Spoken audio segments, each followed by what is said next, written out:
Everyone, and welcome back to episode 4 of our webcast. Today we're talking about Beyond the Basics, understanding Teams phone systems' hidden powers.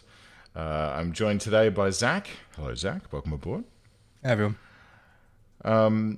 And what we'd really like to talk about today is really the features and flexibility that Teams has, Teams calling has. These features are all built in, and I mean the real big thing we want to sort of get across here is we've gone through the stuff that sometimes people look at and think, well, that's we'll worry about that later on, but they're actually very important. And now we'll talk about the components and functionality that a lot of people think is going to be very complicated, but it's actually relatively straightforward. There are also some features here that I think they're extremely powerful when compared to competing solutions. And they are done in a slightly Microsoft-y kind of way. So we'll get into that in a sec. What I will say is that we'll skip over the basics. So you can make and receive calls, you can place calls on hold or park and transfer and all of those sort of functions. So, you know, it's a phone system. Of course, it's going to do that. So we won't worry about talking about those. Let's talk about the meatier features that your users are going to get good value from every single day. And I think the first one to really talk about in that realm is Teams voicemail. Yeah, I mean, Teams voicemail is one thing that a lot of my customers will ask for, and they have a couple of different questions. One is, do I get voicemail, or can I have voicemails with Teams? And yeah, of course you can. Another one is, where will it surface? You know, and there are a couple of different places that Teams voicemails will surface. Underneath the calls tab, you'll see them there. You'll be able to see, you know, a lot of the standard functionality around a voicemail. You'll be able to see a transcription in your local language as well, which is really good. So, you know, in some cases, especially in my case, I don't even listen to voicemails anymore. I just read the transcription, and then from that kind of get the understanding of what the person needed and then reply.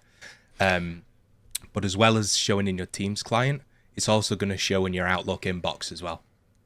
So you kind of get those in those two places with the same functionality in both. And I'll say it's not something that's, you know, I mean, in the past it would have been restricted to, you know, your physical device, or you would have had to dial into a number to access your voicemails. Yeah.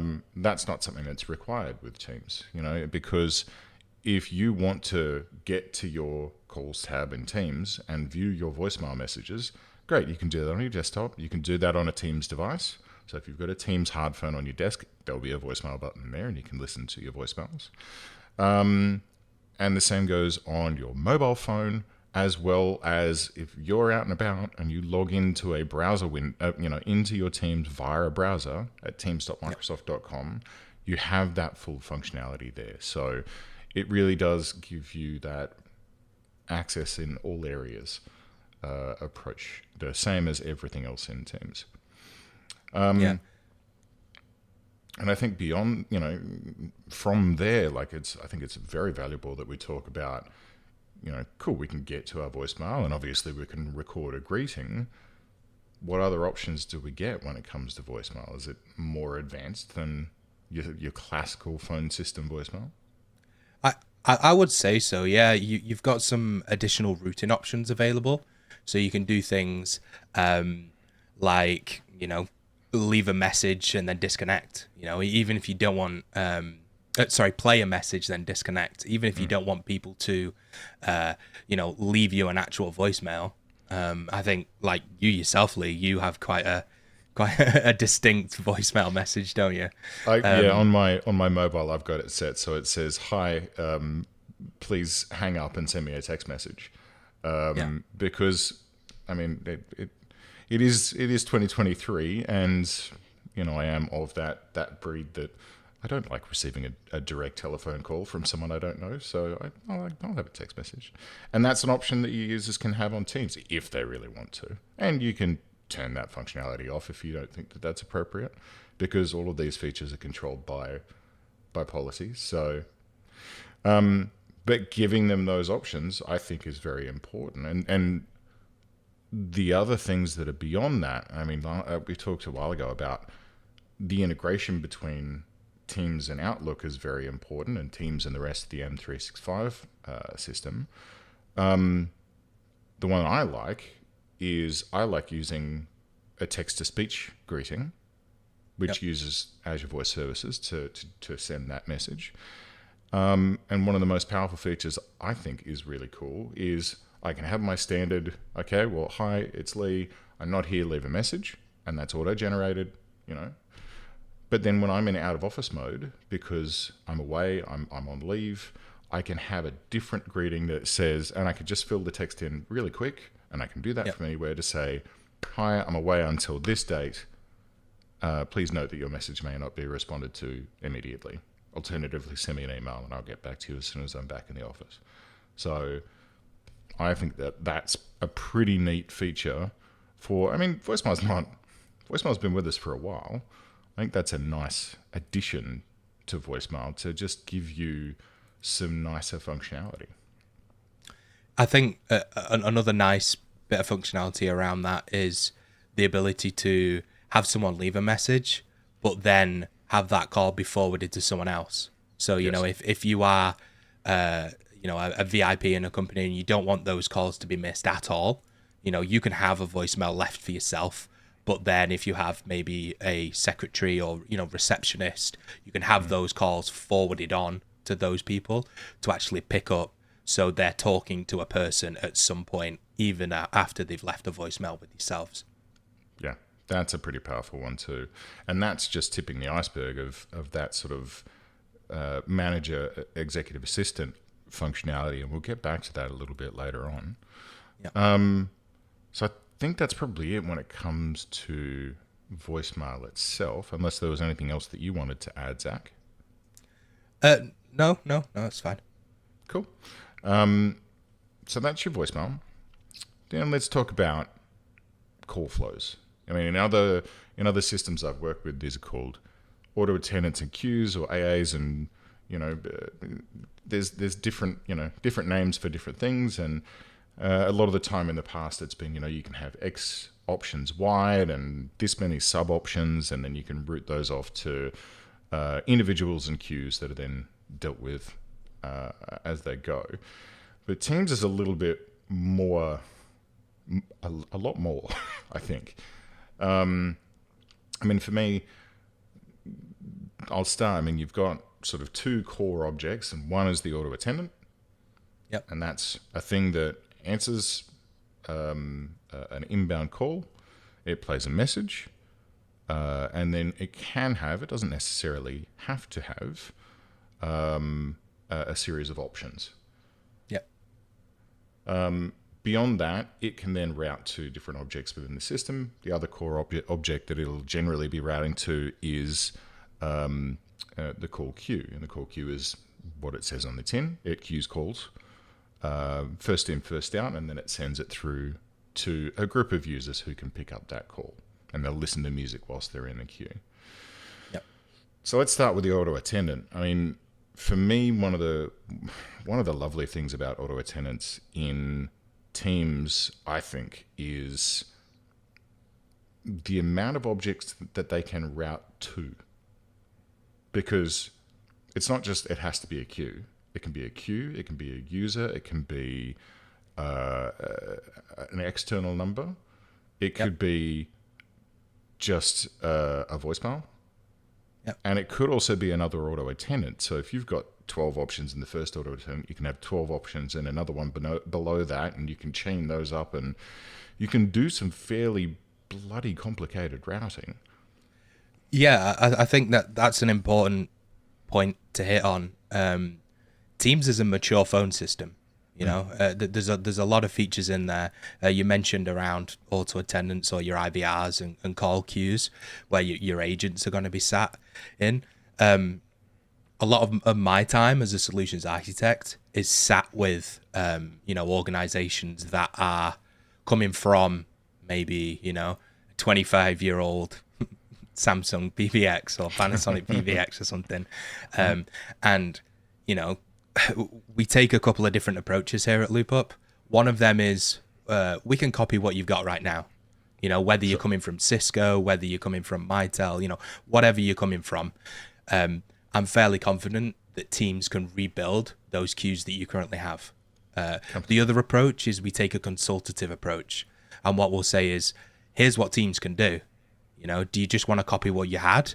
Or do you want to use some of that features and functionality, like you mentioned, those powerful auto attendants? Another thing that you can have on the back of those now is just plain recordings. So one thing that came out, if you wanted to have an option to be, this was prevalent, during COVID times, if the office is even open or not, you can ring into the main auto attendant and say, and it will play a message, the office is closed today, that sort of thing, or get the latest information for this reason. You can have that just play on a number on your auto attendant. Yeah, that's pretty powerful. And I mean, I see that with, all right, very niche option, a very niche thing. Years ago, I did a deployment for a council. So just explaining, how things can be, replicated and changed. The way that they had a mobile book library that went around the local area and gave out books for all the locals and the kiddies and the whatnot. And it occasionally would change. They would occasionally, the timetable changed as to where it was going to be. And so I wrote an incredibly complex PowerShell script to generate the auto attendant, because this was done with Skype for Business at the time. It was done with Link 2013 when I first did it. And so it was an insanely complicated PowerShell script. I would have to re-record the greetings once a week when they sent through the information. And it was quite a complicated beast to maintain. Yeah. Fast forward to 2023, using text-to-speech and using Teams as way more powerful auto attendants, those greetings could just be updated via, via automation, via Power Automate on a weekly basis based on a Power App, right? They could just update it in a Power App and it'd push into Teams. So things have changed a lot, and Teams, I would go further than saying Teams is a mature phone system. I would say Teams is a mature phone system built on top of a very mature technology stack that is M365. Yeah. I think another one that's very useful to look at is, the other features that AAs have are things like you've got your daytime, nighttime, and you can have multiple of those. So if you're in a European country that has a lunchtime closure, that can be catered for. You can have your holiday sets. Yep. And I think they're extremely powerful because you can get that down to a point where you can have either a holiday set that's like, here are all of the holiday sets for this office for the entirety of 2024. Yep. And that's a single treatment. Or you could get to the point where you say like, okay, well, this day we're going to say, we're going to have a greeting that says, this is the day that this is. We are open tomorrow. And you could pre-plan the entire thing. You could be incredibly detailed with how you deal with these greetings and with these calendars, and give inbound callers so much information. So if you know that it's a 2-day holiday, or if you know that it's, a Friday before a weekend, then you can say, or Easter, you can say, we will be back on X. I think the important thing to remember there as well is this is pre-planned. So this is not, it's the 23rd of December. We know that Christmas is 2 days away. Yes. Oh my God, we need to update the phone system. Someone needs to put a ticket into the service desk before, we go away for the holidays, saying that we'll be back on the 3rd of January or whatever the message is. These can be all pre-planned, and they will just automatically happen.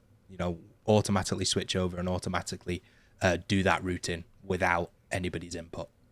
Yeah, and that's it's a peace of mind thing. You just create that one ticket once a year and log that with either, if your IT team is managing it, great. If you've got a managed services provider like LoopUp that's looking after your auto attendants, you log a ticket and say, well, here are our holidays and here's what we want them to do. And it gets done and it's prepped and it's ready to go. Yep. So once we've gotten ourselves through our auto attendant and we've sent that call, I mean, like I said, you can send it out to individual numbers, but the main other one that we're worried about here would be a call queue. And I think they're much more powerful than the call queues that they're more powerful than the call queues on previous, Skype and Link solutions. They're definitely more powerful than the PBXs I've played with. What's your favorite thing about Teams call queues? One thing I will mention is the way that calls can be presented to agents. So you have your standard routing methodologies that everybody will be aware of: the round robin, the serial, the attendant type routing. But to talk about that integration with Teams as a wider UC platform, there's a really great routing methodology called longest idle. And what that will do is whoever has been green or available the longest, so it's using that presence that's available to everybody in Teams that you can see if someone's green, available, yellow, away, red, busy, or in a meeting. It's going to use that. Yeah, I love it. It's going to use that information to be able to route the call to whoever has been available. So effectively, Teams thinks, well, you've done nothing. Like recently, you've not been in a call for the longest time. Here, have the next one. And I think that's a real great little bit of information that the call queues can use to be able to route calls. That's approaching contact center functionality just from a distribution point of view. I think on top of that, you've got, you can just, if you're using attendant routing, you can blast it and send it to everyone. But on one of those type, and round robin and serial and whatnot, you can also be like, you can turn on presence-based routing. So in addition to longest idle, you can say, well, this person, like, we'll use a serial group because it's simpler that way. But if persons 1 and 2 are red because they're in a meeting, don't want to route the call to them. So we'll just skip those 2 and go straight to option 3. And then we'll ring on them for 20 seconds and go to option 4, and then we'll ring for 20 seconds and chung, chung, chung. So that is another way that deep integration provides a much higher class of service. So, you don't want to have someone waiting for 60 seconds before they speak to the only available person. Just skim past the people that aren't available. Exactly. One of the other ones that's important to me is when it comes to, agents in a team, is the ability of those agents to opt out of a call or opt out of the queue. Yeah. So there's a couple of different ways that you can do that. You can force people to be in a queue so they won't be able to step out of a queue. Let's say you had, a VIP queue, for example, that no matter what, everybody needs to sit in this queue and take these calls if they come through. We're not missing these calls kind of queue. But you can also offer and empower your users to have that ability to step out of them queues themselves. So they can go into their Teams client, so they're not logging into the Teams admin center or anything like that. They're staying all inside of their Teams client, and they're able to, the sales queue today? Okay, I'm not in the sales queue today. I'm going to toggle out, and they will just stop receiving calls for that particular queue. The other classic one that I often see in the field is The other classic one that I've often seen is when you have a group of, your head receptionists, you want to have that. I see this a lot with companies that want to have that. These are people that are at the front. They answer the call. We want a human to interact with people first. So we have a wide bank of front-end receptionists or attendants they're going to answer that call. They're going to transfer it where it needs to go. And we want to give that human touch to those calls.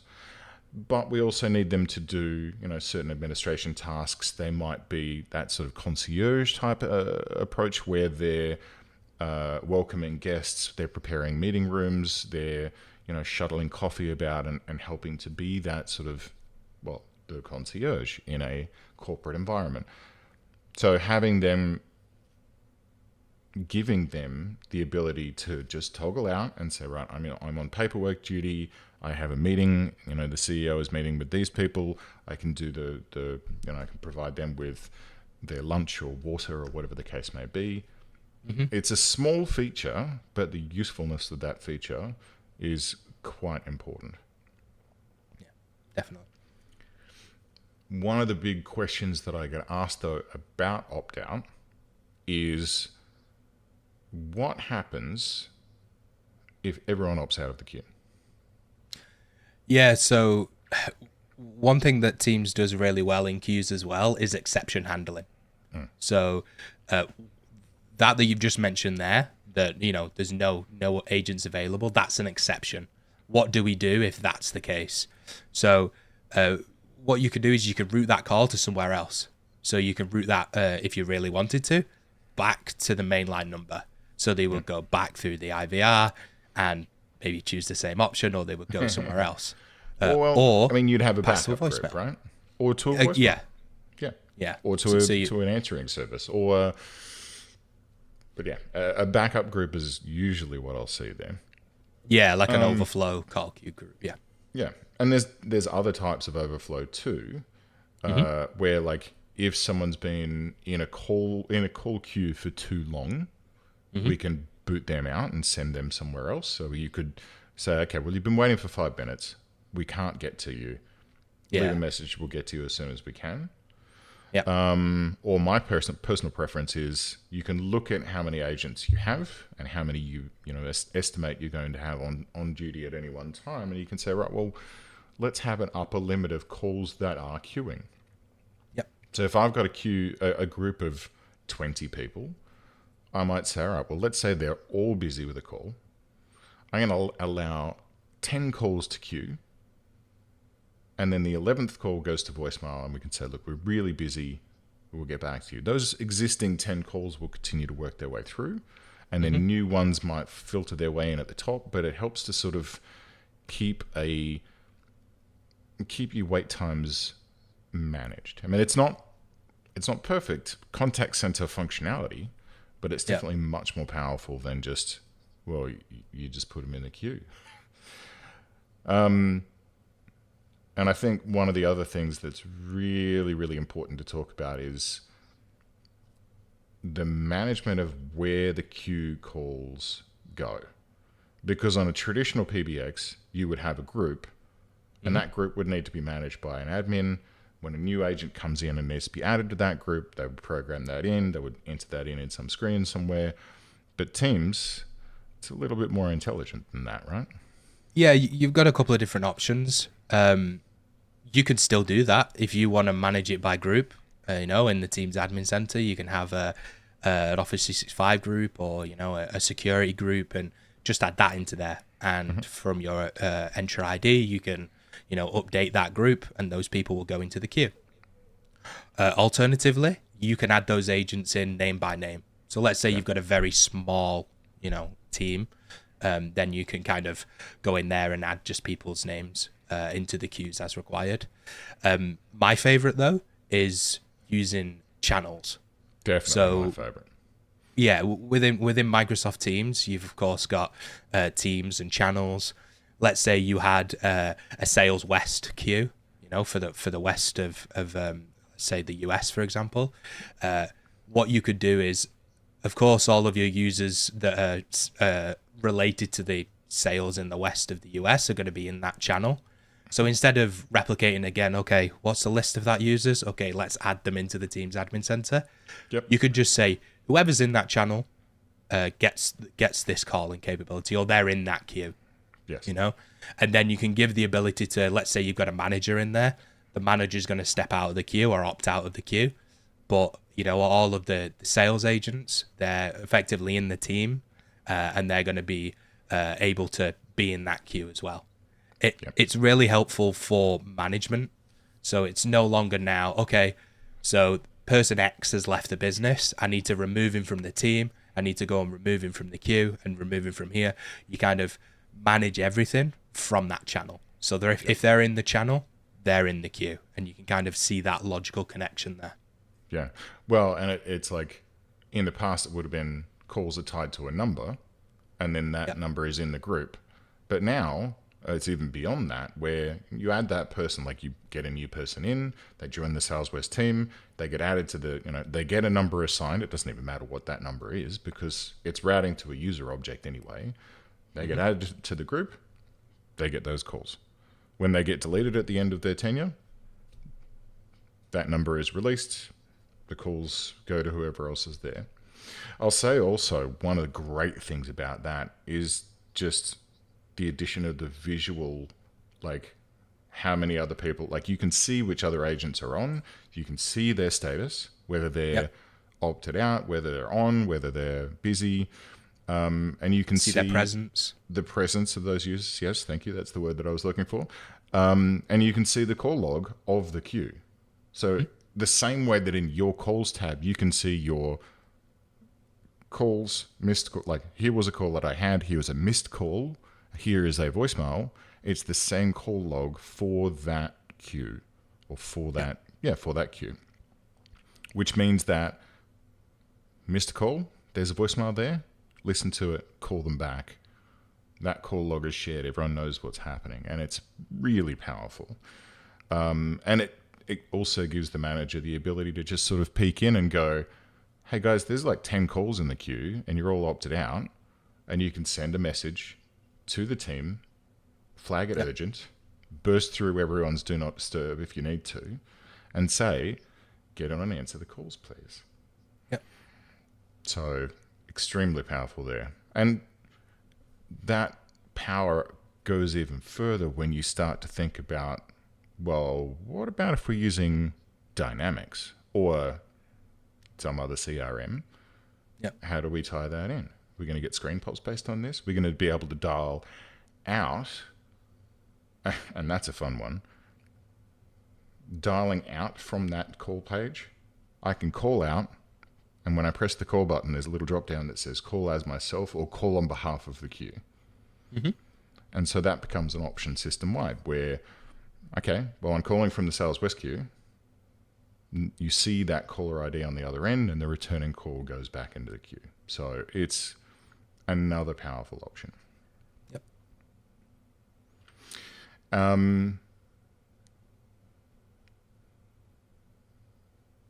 What else do you want to talk about when it comes to call queues? I think we've covered everything there. I think that's good. I think we have. So that's call flows and how they're quite powerful, but a lot of it's configurable by the users. Talking about other things that users have full control over, and that'd be things like, well, user calling options. So for me, the first one that I look at with users is when, we talked about how voicemail is treating, voicemail has its routing options where it can, play a message and hang up. Yep. You also get the same options when it comes to when someone calls me, how do I want that call to be treated? Now I can have that call just ring and then go to voicemail after a certain number of seconds, and I can change that number of seconds. So nothing exciting there.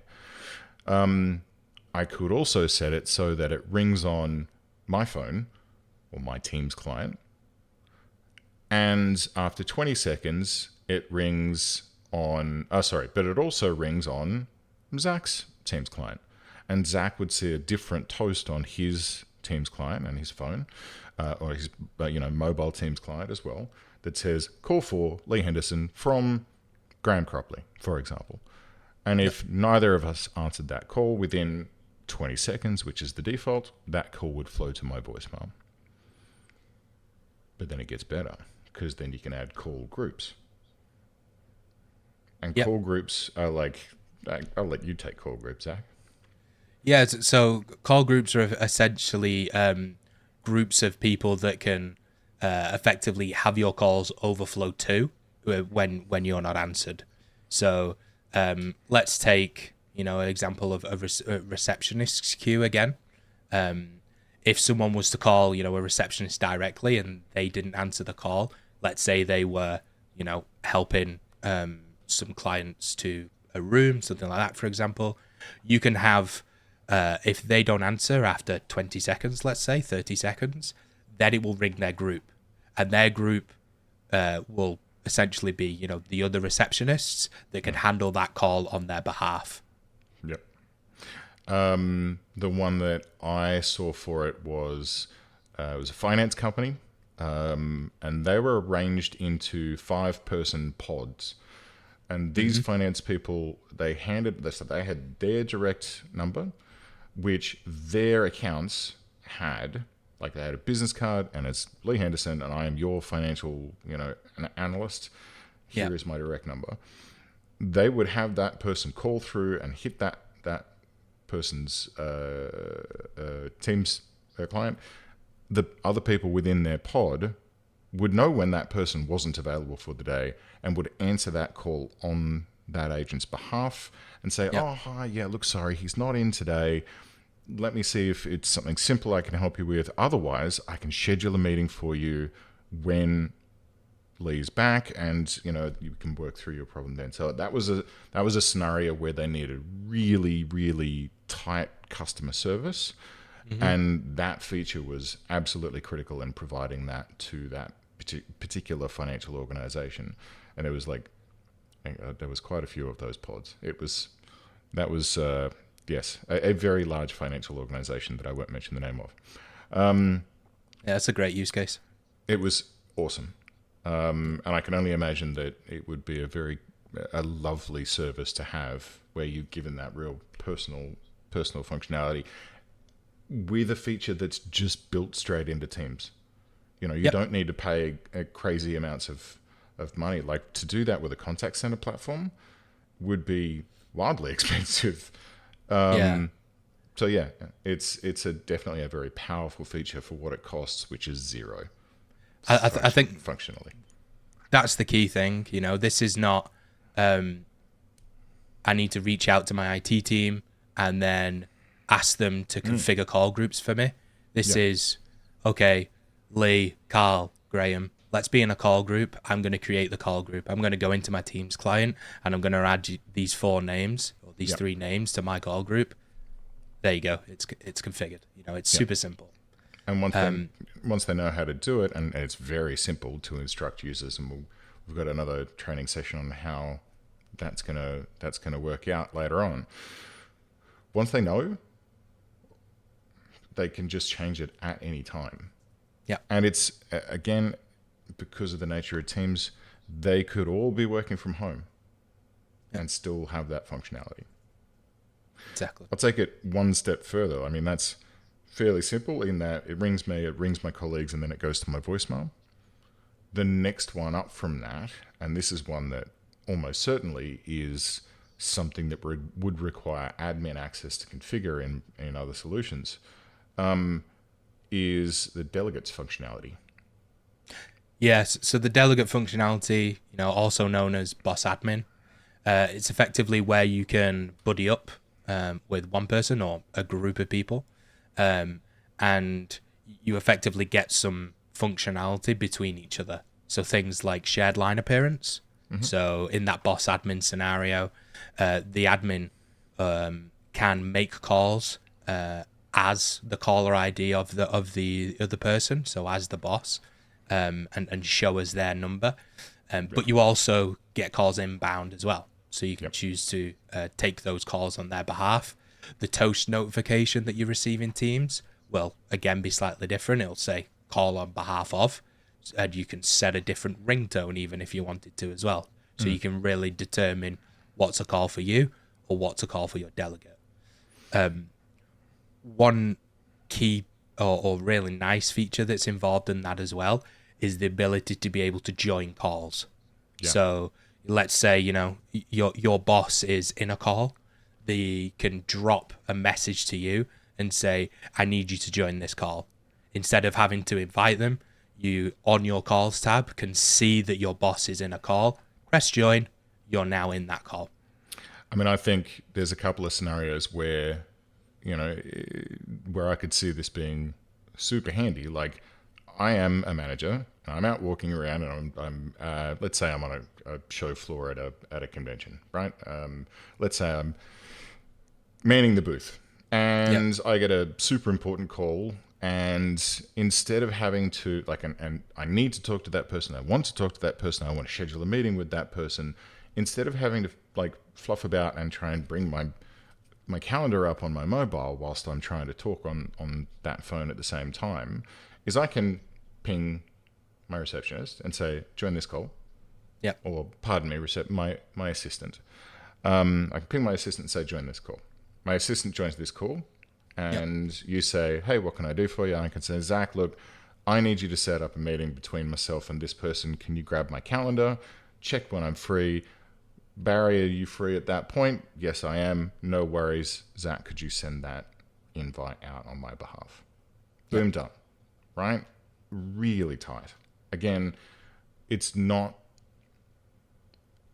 The most wonderful part for me is using this technology to really remove the friction that you would find in regular day-to-day use. The same way that we had the 5 people supporting each other in that previous environment provided a really slick experience for the customer. This provides a really slick experience for the in this case, the manager, which is me, and Barry, who's an external person.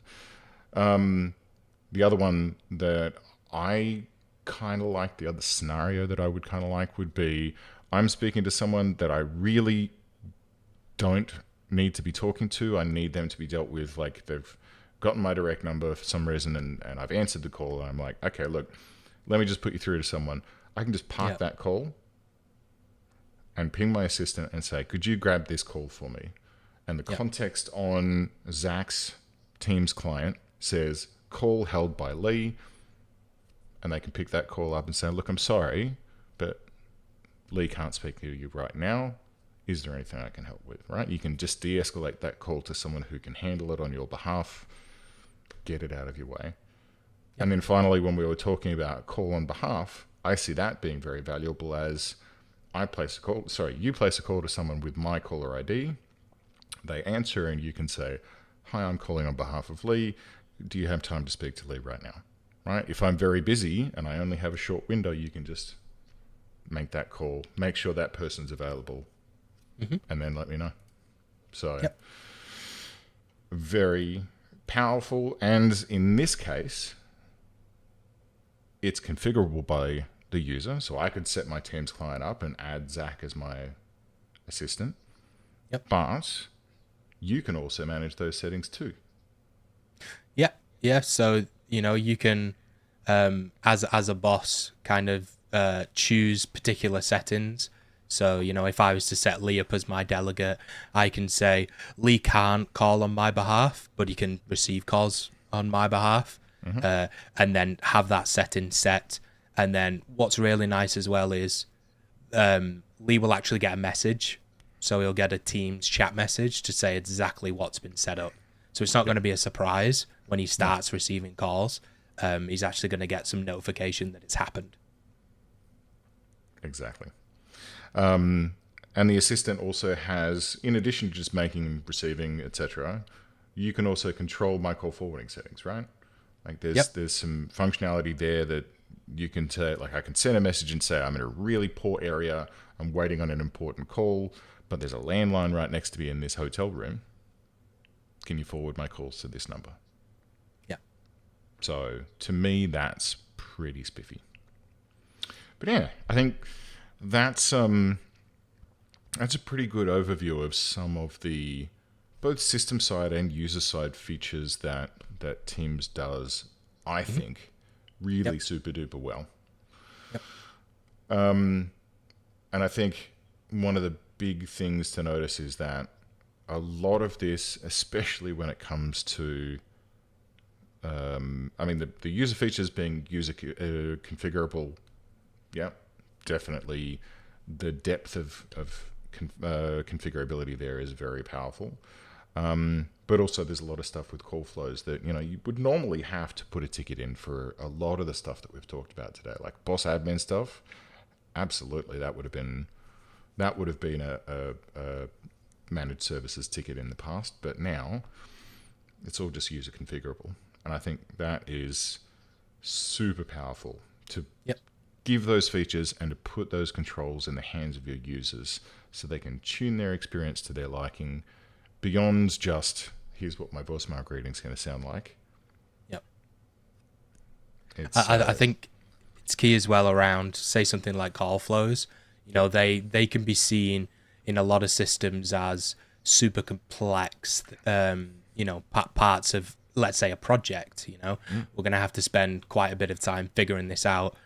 But hopefully what we spoke about today shows you the breadth of what's available inside of Teams call flows. And, although they can be complex, Microsoft presents it in a way that it's quite intuitive and simple to get those things configured. Well, I mean, they're when it comes to the call flows, I think they're very cleanly broken down into chunks, and then you just bolt those chunks together in whichever way you want them. They're not super complicated. Each section is quite understandable. I had a customer that I coached through just the other day, and they went from, I have never used Teams calling before, to I've just created my first call flow, and this was after a half an hour session. So nice. They were fully up and ready to go and fully understanding call flows, and went through from there, just plugging bits and pieces together, and it was really quite lovely. Nice. But anyway, I think that is pretty. I think it's a pretty good place for us to leave it off. Yep. Next time, so next week, we're going to be diving into what your users. So we've talked about what features your users are going to get access to. How are they going to experience being presented those features? What's it going to be like the first day they sit down and Teams is staring them in the face? And what do I do? How do I learn this? And I think the answer to that will be pleasant. Yep. But that's next week. Thank you for joining us this week. Zach, thank you for joining me once again. No worries. Thanks for having me. And thank you all out there for joining us. We'll see you all next time.